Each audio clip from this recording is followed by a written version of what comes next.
Teamwork isn't just nice to have in business, it's the undisputed competitive advantage. When your team members work as a unified force, your whole operation benefits through higher productivity, thriving creativity, and unstoppable momentum. Welcome to the Impactful Teamwork Podcast, where we share with you strategies and tactics to help you develop game-changing teams so that you and your business can make a real difference in the world.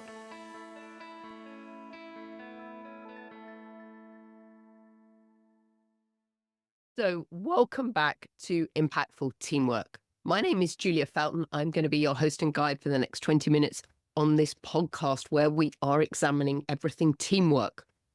And for me, there's a number of different pillars to teamwork, and it's all about relationships, how we build relationships and get connected with teams.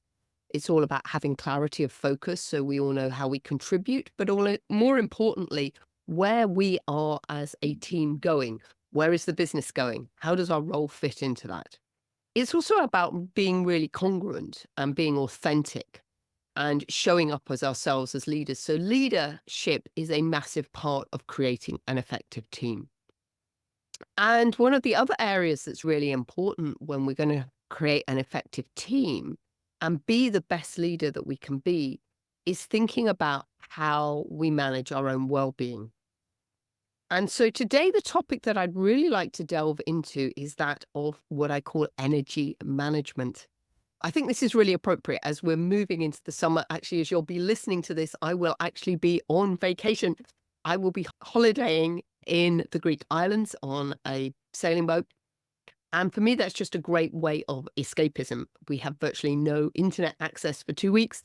And so I'm doing my digital detox and getting away from everything. So I did pre-record this in all transparency before I went away because I didn't want you to be able to miss an episode.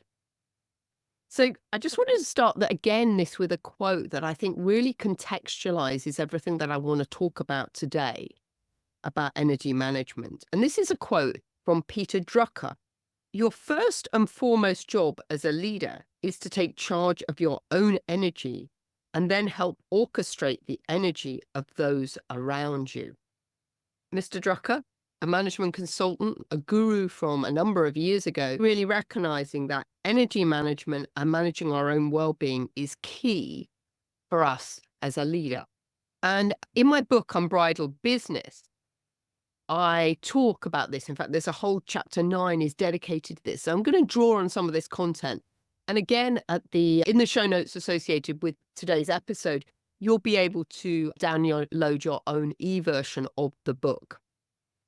Because I believe that great leaders appreciate and operate at their optimum level and ignite the hidden performance in their team when they're able to leverage 3 things, and that's their own talents, their team, and their time. Because as leaders, we simply can't do everything. We are not Superman, we are not superwomen. However, we do have superpowers. And we've talked previously about the superpower of teamwork and how it is this sort of competitive advantage that I really believe that many companies aren't leveraging enough within their organizations. However, despite these amazing superpowers that we do have as leaders, there's one thing that we can't manage, and that is time.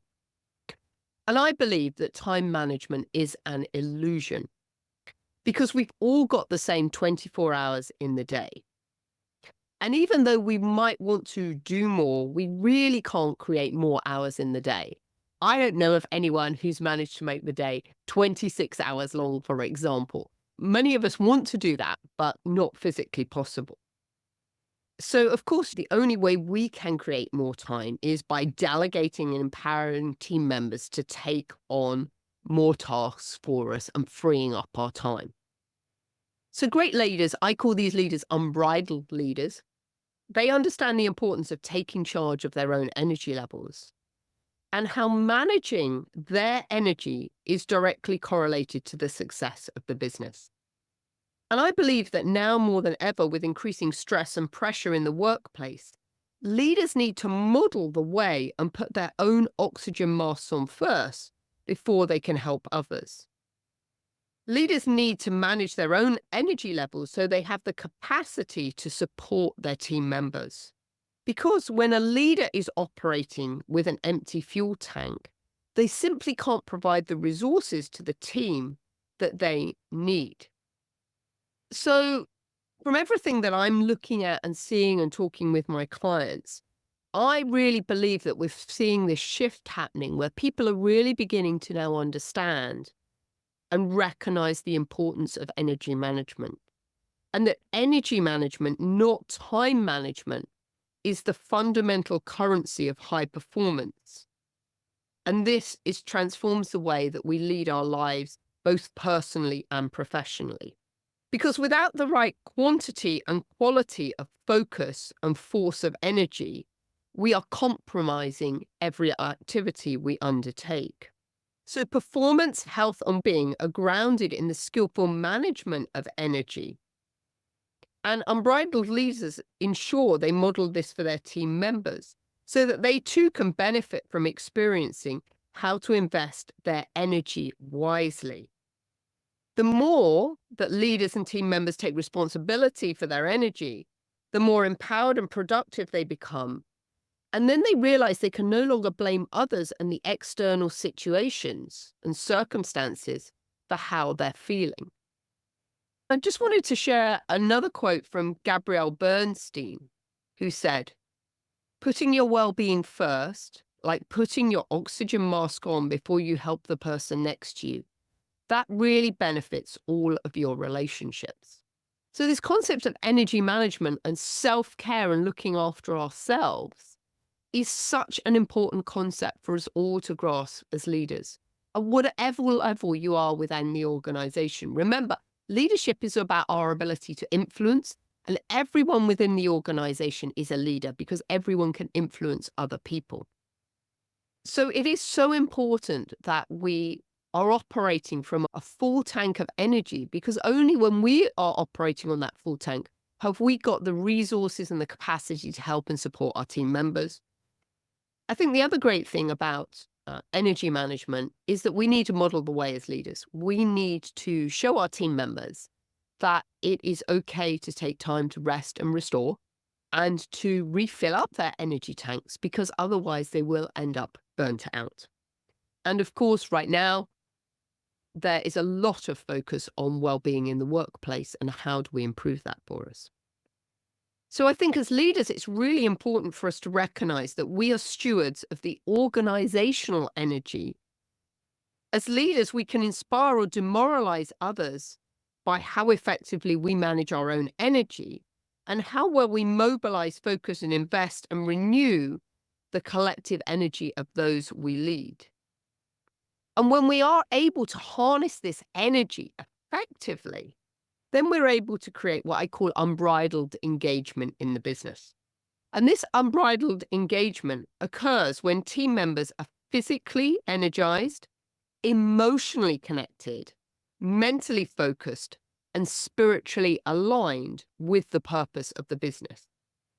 And Gallup perform a survey every year about the global workforce. And according to Gallup, only 20% of the global workforce is engaged. So a massive opportunity exists for leaders to improve performance simply by helping their team members manage their energy levels and their well-being. And so why do we want an engaged workforce? According to Forbes, companies that rank in the top 20% with the highest engagement rates experience a 59% reduction in employee turnover and a 41% decrease in absenteeism. So just think about that. The more engaged your team members are, so the more energized they are, the more they want to be at work. You get higher levels of productivity because they are more engaged. But more importantly, you've got this reduced employee turnover and a decrease in absenteeism. And we know that a huge amount of money is lost every single year in business because of absenteeism, but also because of high levels of turnover. We've recently been going through the Great Resignation after the COVID pandemic. A lot of people started to really reevaluate what they were doing with their lives. and whether the roles that they had been doing and the way they had been living and working really were serving them well. So we have been through this period of the Great Resignation. So important that as employers, we really help people become engaged and motivated at work. You might remember previously I shared with you that 70% of people are unhappy at work.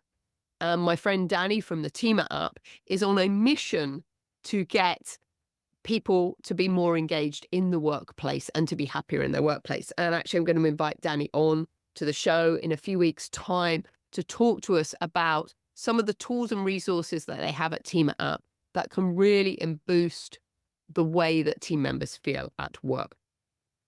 So I want to talk about something that I call the secret energy of business. And in one of the opening chapters of this book, Unbridled Business, I talk about the leaders of today need to become emotionally self-aware and understand how they impact others on a physical and energetic level. And this is what I call the secret energy of business. We can't see it, but we know that energy is everywhere. Humans emit an energy vibration and attracts like.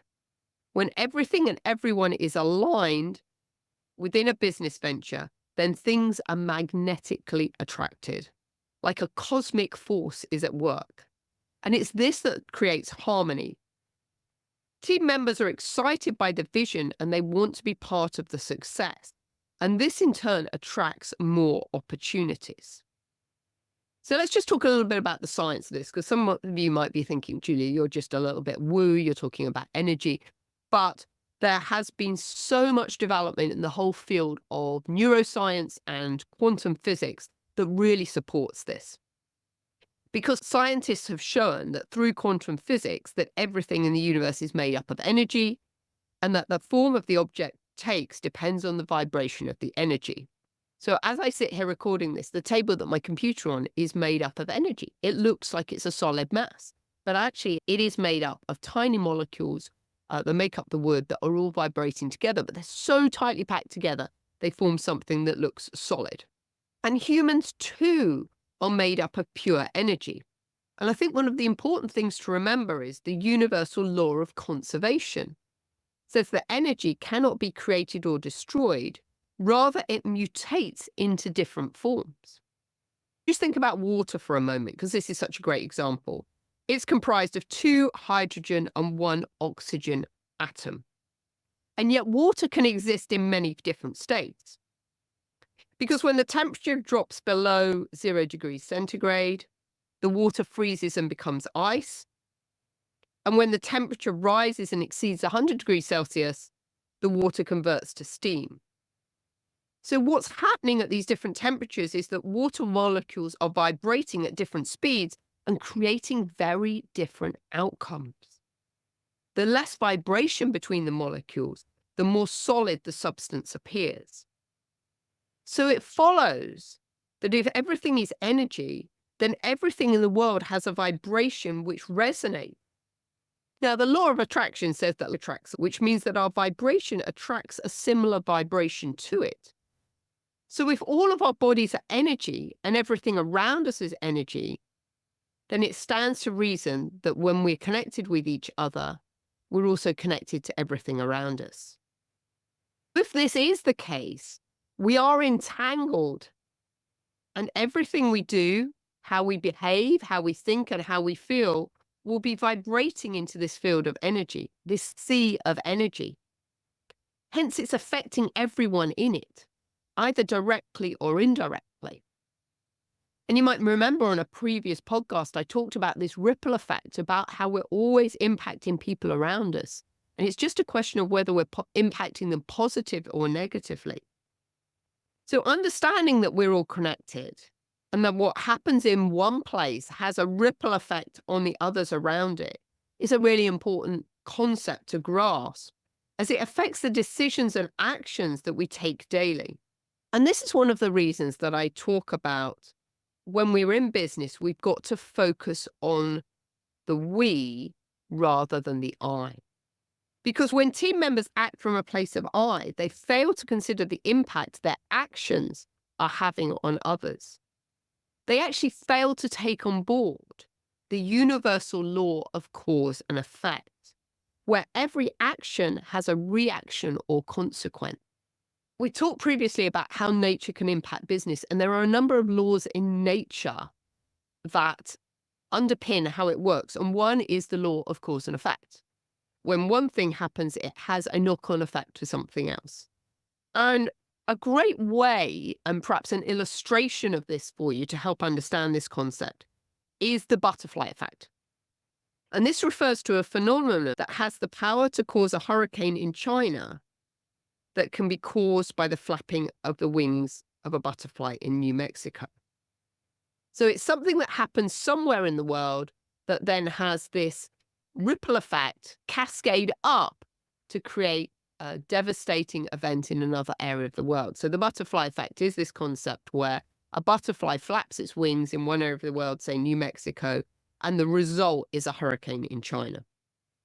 And while the outcome may take a long time to manifest, the supposition is that if the butterfly had not flapped its wings at that right point in space and time, it would not have triggered the series of events that led to the hurricane. And this is actually a true example, and it is an example of the extreme outcome of the law of cause and effect, where a seemingly inconsequential action can have drastic results. And our business and our lives, because everything is so interconnected and interdependent, are an ongoing illustration of this principle each and every day. I was going to actually talk a little bit more today about how we manage our energy levels, but I'm actually feeling that this is a topic in itself because we have different types of energy and there are definitely different ways to manage it. And if I just tee this up, I think I'm going to delve into this into our next podcast because we have both physical, emotional, mental, and spiritual energy. And each of these different energies need to be renewed in a different way. And what I am seeing in business is that most of us aren't harnessing that effectively. So actually, I'm going to leave that as a topic that we discuss on another day. And I think what I'm going to close with today is just thinking a little bit about how do we manage the energy of our team members. We've talked about the importance of this. So nowadays, as leaders, there is a real onus on us about managing the well-being of our team members. And I'd really like to encourage you to engage with your team members in what we call well-being conversations. They are, like they say on the tin, they are conversations about how our team members are getting on. It's all about helping our team members develop the resilience skills to cope with the rapidly changing world that we live in. And when I run being conversations trainings for companies, and I've done a lot of this during the last 3 years during the COVID pandemic, and a real key focus of this training is helping managers understand the importance of managing their own energy levels and putting on their own oxygen masks first as a way of role modeling well-being for their team members. Because I believe that only if team members can see the leader taking downtime to rest and refuel, will they have permission to do the same. And if I think back to when I worked in my corporate role, we had very much a culture where nobody left before the boss. And a number of nights I was sitting in the office, sometimes pushing my paper around my desk to look busy because I didn't feel I could leave before my boss. And I think we've all realized that is not a great way to run a business. What I'm so encouraged to see is us beginning to move to a model which isn't about the hours we work, it's about the output we put out. And what does this mean? It means that providing people get their work done, we can allow our team members to have a much more flexible approach to how they work. And therefore, we can be a lot more adaptable in terms of the hours that people work and help them manage that around their lifestyle. And I know that there's definitely some people I work with that are more night birds. They would rather work later in the day, maybe 12 till 8 or 3 till 11, for example. And some people are much more morning birds. They prefer to get up first thing and get things done and be finished by lunchtime. I really think as employers, if we can be that flexible and accommodate what people need, that can massively help boost their productivity through managing their well-being. And I think when we think about well-being, the most important thing for me to think about and that I'd love to share with you today about helping your team members manage their well-being is to recognize, really importantly, that what helps your well-being isn't necessarily what your team member needs. For example, when we talk about physical well-being, we often talk about getting outside, doing exercise.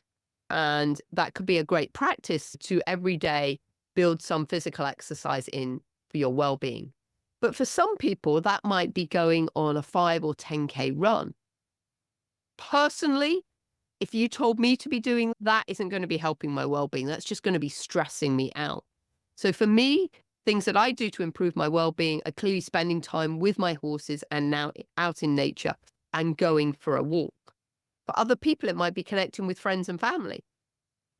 For other people, it might be meditation. So when we're thinking about the well-being of our team members, just recognize that as we're helping our team members plan for their own well-being. And yes, we all should have our own well-being plan. What are we doing each and every day to maintain our well-being? Then recognize and ensure that you are not forcing your being plan on somebody else, because what they need to restore and regenerate their energy levels is a very different way potentially to the way that you do it. And I really wanted to make that point because I think it is so important. And when we think about well-being as well, I really want you to also not think about this as something big and massive we have to do every single day. What has been shown is that when we improve our well-being is when we do something small every day. We call this the compound effect. It's a 1% change each and every day that over time cascades up and makes a massive difference. So what one small thing can you do every day to improve your well-being and improve your energy levels that you will see over time magnifies to have an incredible impact? I see a number of people when all of a sudden they say, I'm going to focus on my well-being, I'm going to engage in more self-care. And they put this massive regime into place. I'm going to the gym every morning, and then I'm going to meditate, and then I'm going to do this and that.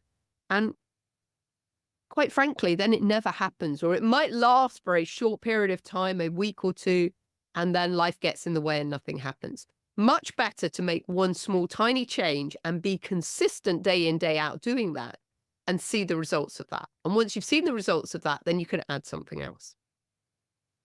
Energy management. The most important thing that we can do as leaders is manage our energy and help our team members to manage their energy.